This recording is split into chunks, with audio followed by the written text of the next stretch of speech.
ഇവിടെ ഇരുന്ന് പഠിക്കുന്നതാ നല്ലത്. അതാവുമ്പോ അമ്മ അപ്പുറത്തെ വീട്ടിലെ ത്രേസ്യമ്മച്ചി പറയുന്ന പരദൂഷണമൊക്കെ കേട്ട് സുഖിച്ചിരിക്കാം. Accounting is an art of recording. എന്റെ പൊന്നു കൊച്ചെ, ആ ടീനയുടെ മോളുണ്ടല്ലോ, അവള് വെറും അഹങ്കാരിയാണെന്നേ. എന്നാൽ ഒരു ദിവസം ഞാൻ കണ്ടതാ ആ കൊച്ചൊരു ചെറുക്കന്റെ കൂടെ ബൈക്കിൽ കയറി പോകുന്നത്. ടീന ചേച്ചിയുടെ മോള് കൊള്ളാലോ, ഒമ്പടി കള്ളി. എന്റെ കൊച്ചുമോളുണ്ടല്ലോ മിന്നൂസ്, അവളാണെങ്കിൽ കോളേജ് വിട്ടാ വീട്, വീട് വിട്ടാ കോളേജ്, അത്രേ ഉള്ളൂ.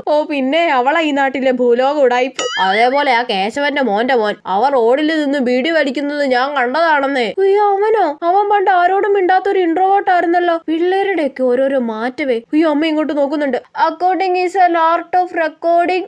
നീതുമോൾ ഇവിടെ ഇരുന്ന് പഠിക്കുവാ അല്ലയോ? അത് പഠിക്കുവൊന്നും അല്ല, നമ്മൾ ഇവിടെ നിന്ന് പറയുന്നതൊക്കെ കേൾക്കാൻ വേണ്ടി വന്നിരിക്കുന്നതാ. അയ്യോ അമ്മ കണ്ടുപിടിച്ച്. അകത്ത് കയറിപ്പോയിരുന്നു പഠിക്കണേ. അവള് ന്യൂസ് കേൾക്കാൻ വന്നിരിക്കുന്നു. ഒന്ന് ആസ്വദിച്ച് വന്നതായിരുന്നു. സാരമില്ല, അകത്ത് പോയി ജനലിന്റെ അടുത്ത് നിന്ന് ഒളിഞ്ഞു കേൾക്കാം. പിന്നല്ല എന്റെ ഓരോ അടവുകളെ.